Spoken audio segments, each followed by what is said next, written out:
anti-monarchy protesters have chosen to stage a protest outside Buckingham Palace later today in a sad and heartless attempt at using commemorations of the Queen's death to push their political agenda.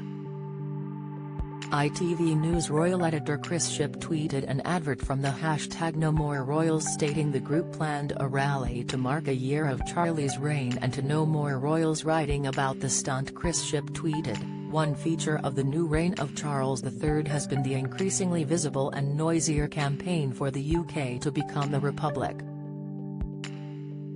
Today, on Accession Day, those who want the monarch replaced by an elected head of state will protest outside Buckingham Palace. People on X, formerly known as Twitter, were quick to condemn the rally, with one commenting, "How sad and heartless to stage this on the anniversary of #Queen Death." Another posted, "Really? Today, shame on you," and they were joined by a chorus of others decrying the choosing of the today's date, with one person saying, "Such contemptible behavior on the anniversary of the death of a lady who dedicated her life to serving our people will not end well."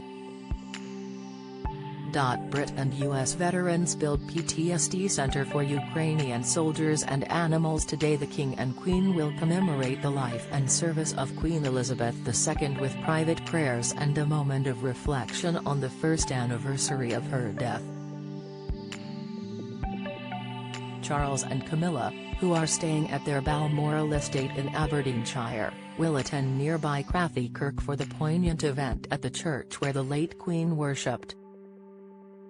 The event will be a deeply personal moment for the King, who became sovereign when his mother died peacefully last year at Balmoral on September 8, aged 96, after reigning for 70 years. The Prince and Princess of Wales will visit the Welsh Cathedral of St David's for a short private service as part of a trip to Pembrokeshire. The King recorded a message and released a favourite photograph of his mother to mark the first anniversary of her death and his accession to the throne. Don't miss. William and Kate share sweet tribute to Queen with George, Charlotte and Louis. Latest, Harry and Will still at war and didn't reunite on eve of Queen's anniversary. Latest, Charles issues heartfelt message to mark a year since his darling mama died. Latest, Charles has been staying at his Berkeley residence and Balmoral Castle in Aberdeenshire over the summer. He is not expected to have time in his diary to see his son the Duke of Sussex, who flew to London for a Well Child Award ceremony on Thursday ahead of the start of the Invictus Games in Germany.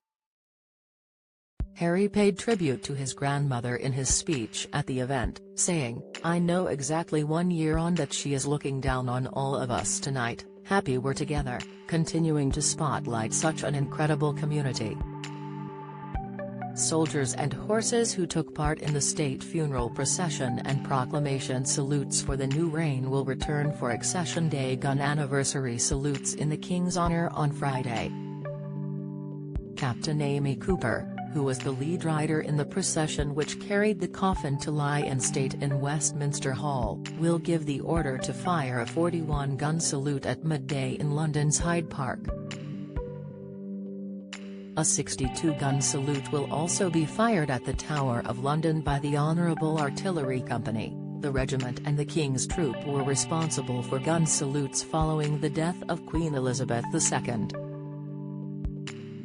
Bells will be rung at Westminster Abbey at 1 p.m. in commemoration of the King's accession.